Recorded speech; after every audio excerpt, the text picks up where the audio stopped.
This is how you build a trap in Reign of Kings. This is also how I get extra resources. I let other players do it for me.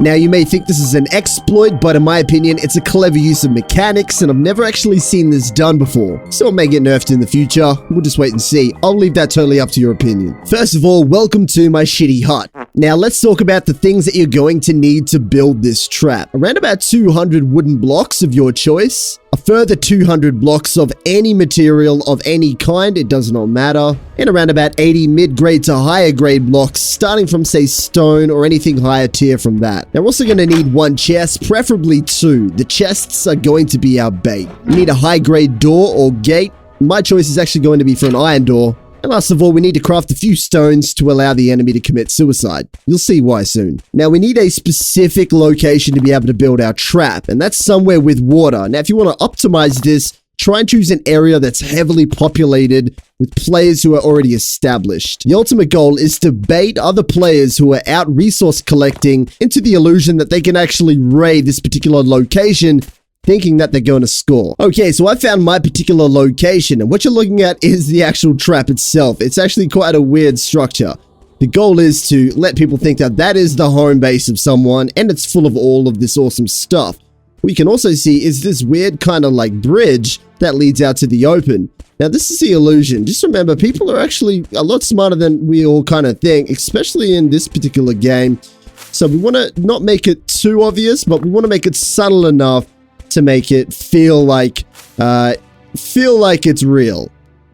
Now, of course, there's no entrances besides a door at the very back. This, on the other hand, is incredibly obvious. It's an opening. Now, I did use these particular blocks right here just to try and make it a little bit more subtle, although they might not be obvious enough. You may want to choose some other type of blocks, and I think I probably will go back and make it a little bit more obvious, mainly because it's just really dark. You can't actually visually see that there's a hole, but there is. Now, this particular hole is only 1 block wide. The only way you can get through this is by swimming. Let's go through.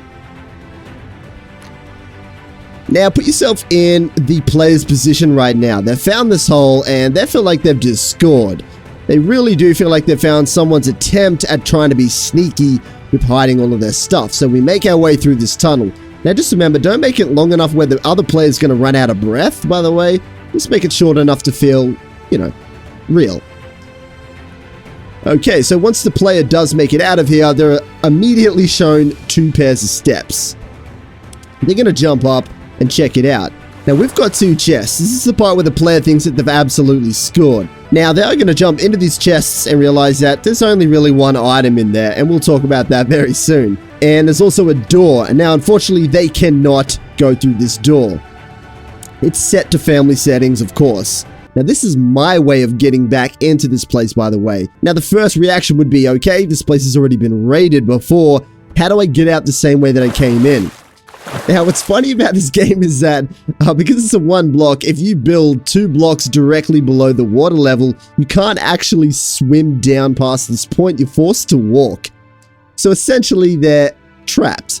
Now, this is by no means the end of the trap. The second reaction after this would be to punch your way out. Now, unfortunately, I've triple layered the walls with extra blocks. Now, the goal is to make really easy timber so you can smash through the first one if you spend enough time. But layered underneath this are heavy high-tier stone blocks. Now, the reason why I did it in this particular order is just to simply break the spirit down of the other player. I know that sounds really harsh, but that is the goal here.